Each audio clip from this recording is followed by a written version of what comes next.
오늘도 수요일 또 수요 예배로 하나님 앞에 나올 수 있도록 우리의 상황과 여건을 허락하여 주시니 감사합니다.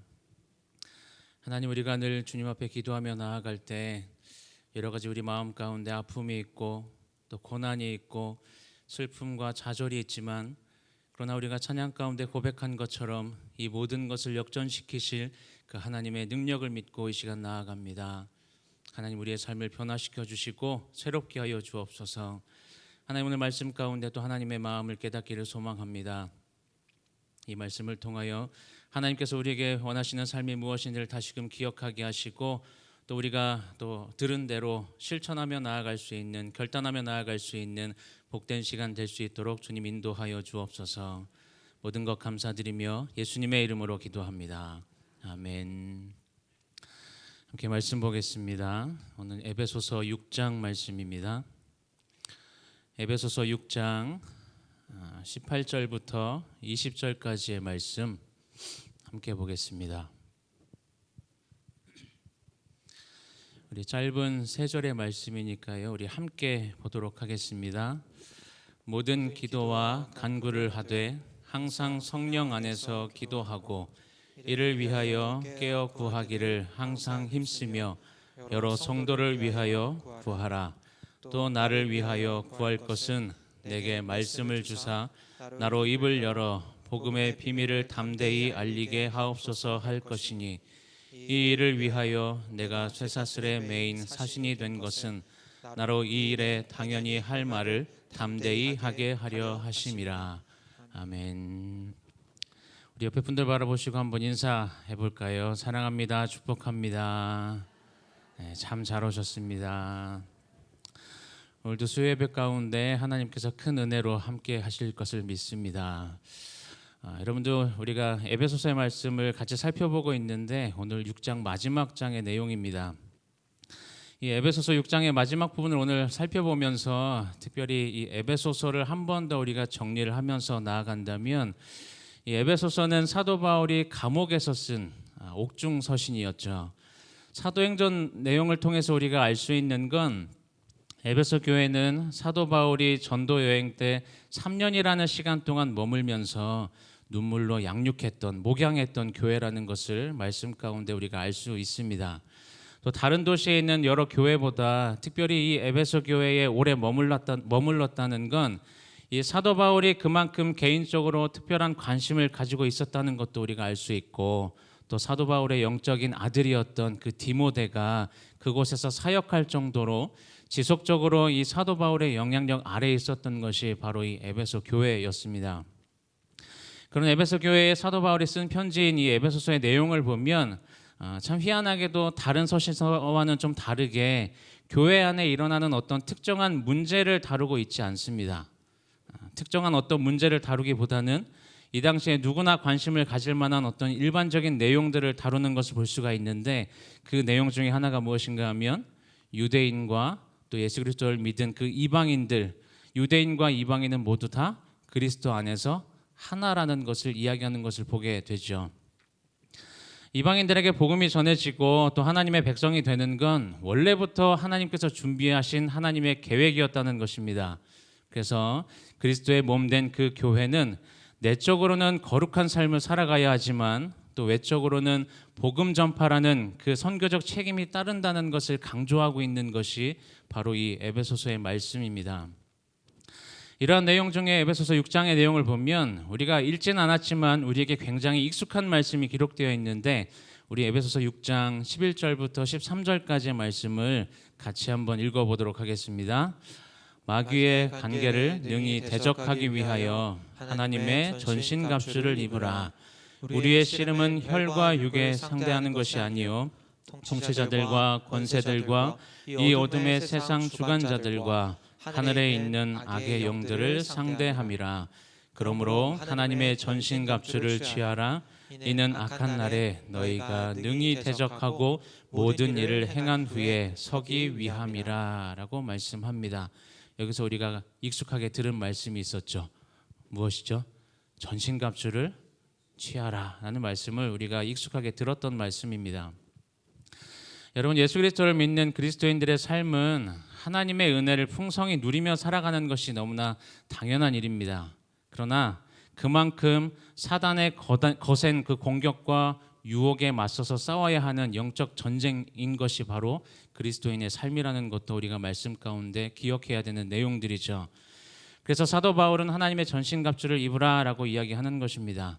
하나님의 전신갑주를 입은 사람만이 그 사단의 공격과 유혹에도 쓰러지지 않고 굳게 설 수 있다는 것을 말씀하고 있는 거죠. 그렇게 하나님께서 우리에게 허락하신 그 전신갑주, 영적 승리를 위해서 우리에게 허락하신 그 전신갑주가 무엇이라고 설명을 합니까? 그것이 14절부터 17절까지의 말씀인데 그 말씀도 한번 읽어보겠습니다.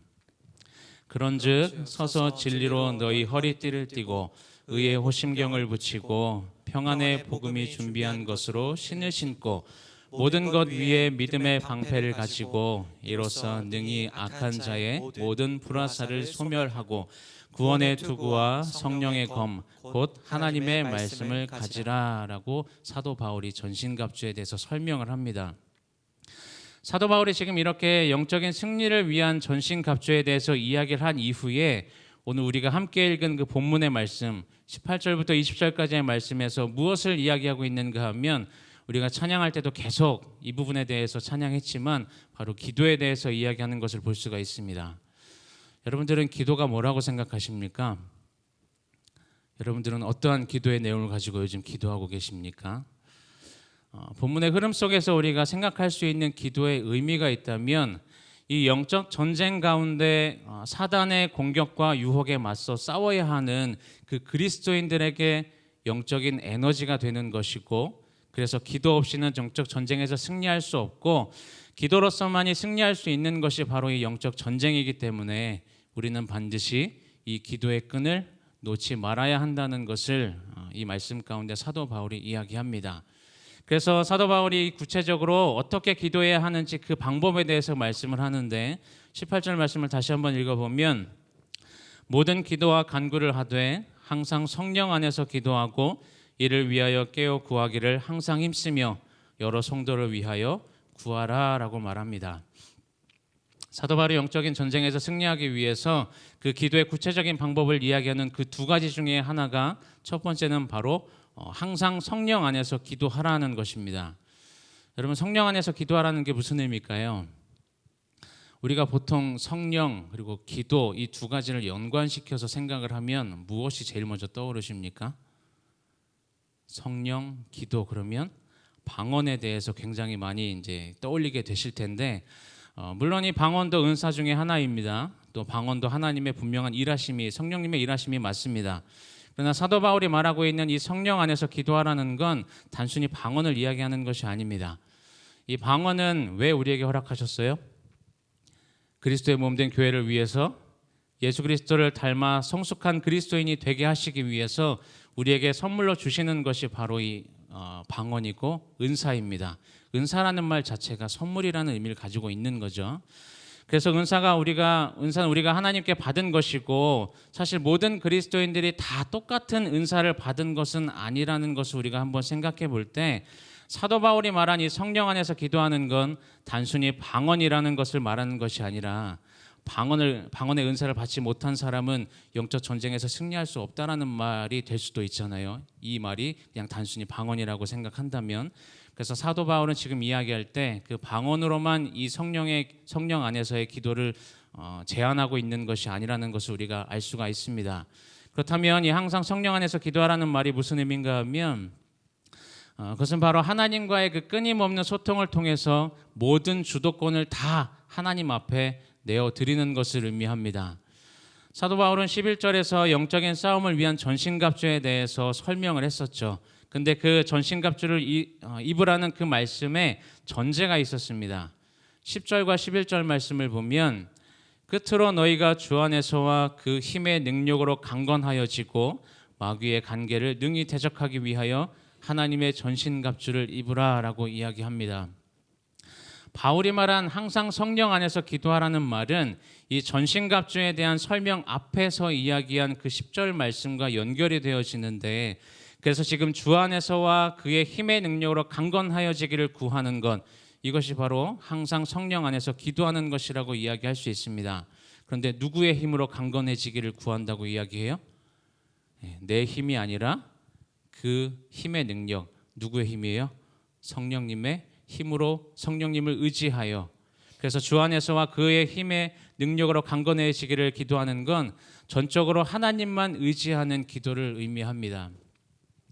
그러기 위해서 우리는 끊임없이 하나님과 소통하면서 하나님과의 그 친밀함을 유지해야 되는 것이고, 만약 이것이 되지 않는다면 아무리 우리가 전신갑주를 취하고 있다 할지라도 하나님과의 관계가 온전하지 못하면 사실 아무 소용도 없다는 것을 지금 말씀하고 있는 거예요. 그리스도인들은 하나님과의 친밀함이 필수적인 것이어야 하고, 그래서 그리스도인들의 삶 가운데 이 기도라는 건 필수 조건일 수밖에 없다는 것을 우리에게 사도 바울이 강조하고 있는 말씀입니다. 신약 성경에 보면, 신약 성경 가운데 기록된 예수님의 모습 가운데 우리가 어떠한 모습을 또 기억해야 합니까? 예수님도 기도하시는 모습이 많이 기록이 되어 있죠. 예수님께서 어떻게 기도하셨어요? 밤을 새워서 기도하시기도 하시고 새벽에 일찍 일어나서 기도하시기도 하셨습니다. 그렇게 예수님께서 기도하셨던 이유가 뭐예요? 그 기도의 시간을 통해서 하나님과의 소통, 하나님과의 친밀함을 유지하기 위한, 하나님의 마음을 깨닫기 위한 그러한 시간들이었습니다. 그래서 예수님은 제자들에게 이렇게 가르치시는데, 누가복음 18장 1절 말씀을 보면 예수께서 그들에게 항상 기도하고 낙심하지 말아야 할 것을 비유로 말씀하여 라고 기록합니다. 예수님은 지금 제자들에게 항상 기도하고 낙심하지 말아야 할 것을 이 비유를 통해서 가르치셨다는 거죠. 성도 여러분, 여러분들의 삶 가운데 기도의 비중이 얼마나 되십니까? 또 우리의 기도의 내용을 좀 살펴볼 때 우리는 무엇을 위해서 지금 기도하고 있습니까? 예수님께서는 낙심하지 않도록 기도하라고 말씀하셨는데, 혹시 낙심과 절망과 무기력함을 느끼면서도 기도하지 않는 삶을 살아가고 있는 것이 우리들의 모습은 아닙니까? 여러분, 우리가 말씀을 통해서 하나님에 대한 지식을 깨닫게 되는 것은 사실이지만 거기서 머물러 있는 신앙이 아니라, 하나님에 대한 지식에만 만족하는 게 아니라 하나님을 아는 지식을 추구해야 되고, 하나님에 대한 지식에서 하나님을 아는 지식으로 한 걸음 더 성장할 수 있는 방법이 바로 이 성령 안에서 기도하는 것임을 기억하시기를 바랍니다.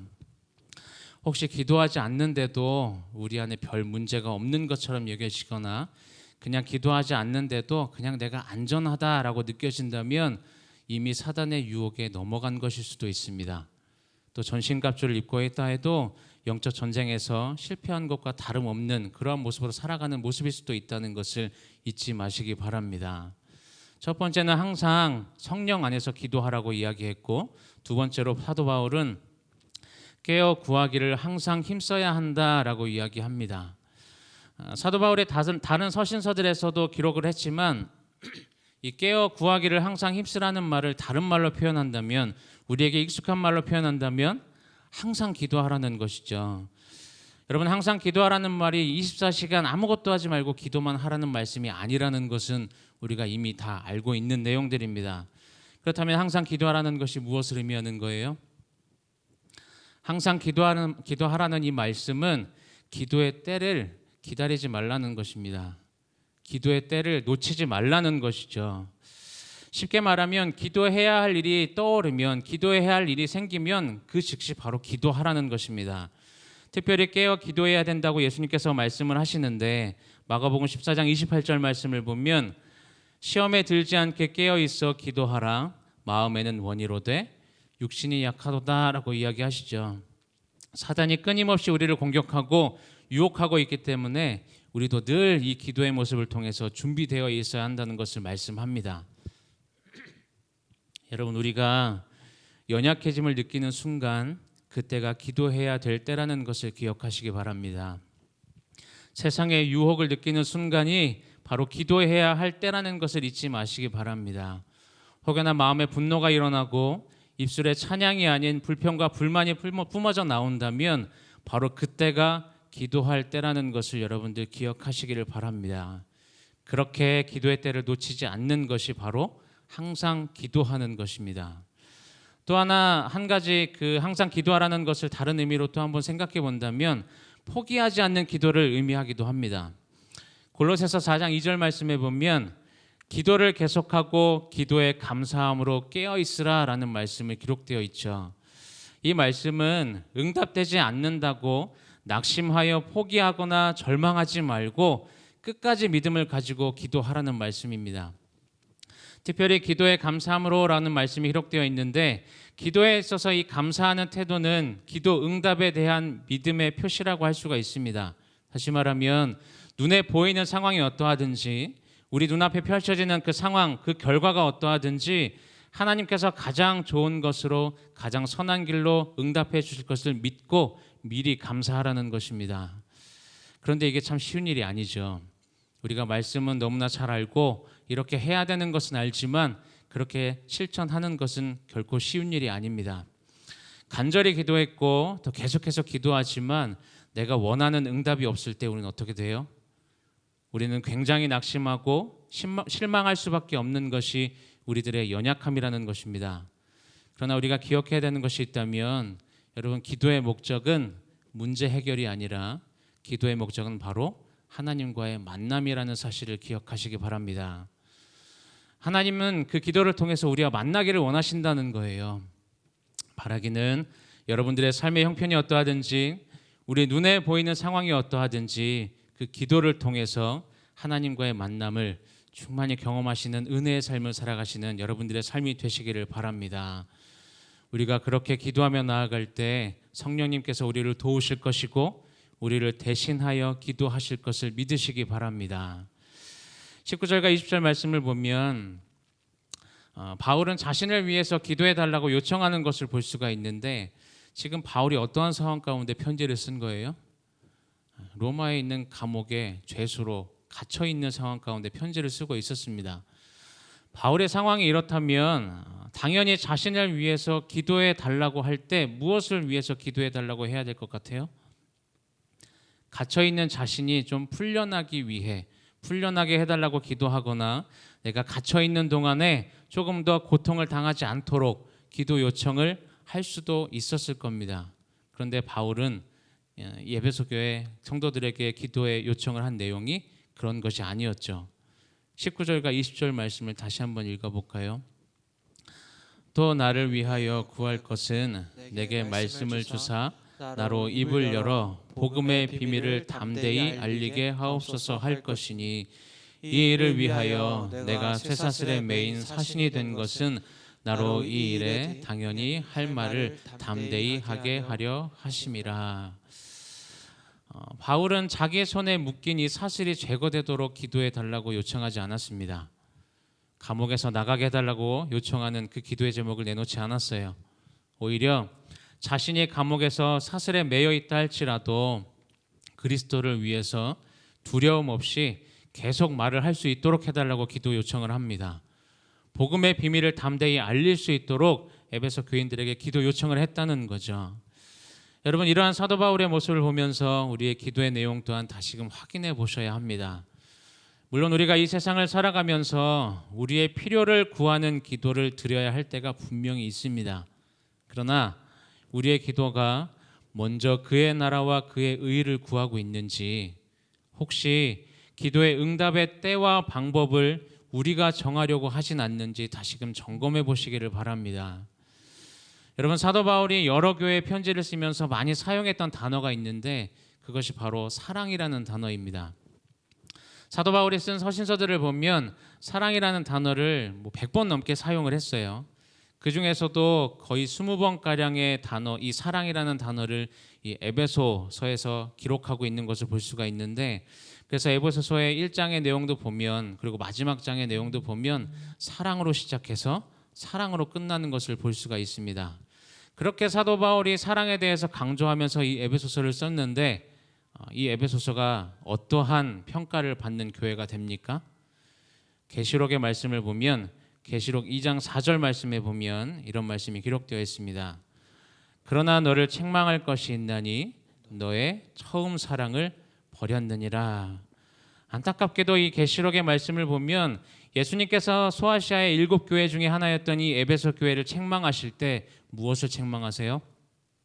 사랑에 대해서 책망을 하신다는 겁니다. 사도 바울이 사랑을 그토록 강조했는데 결국 첫사랑을 버린 이 에베소 교회에 대한 안타까운 책망을 우리가 말씀 가운데 보게 된다는 것이죠.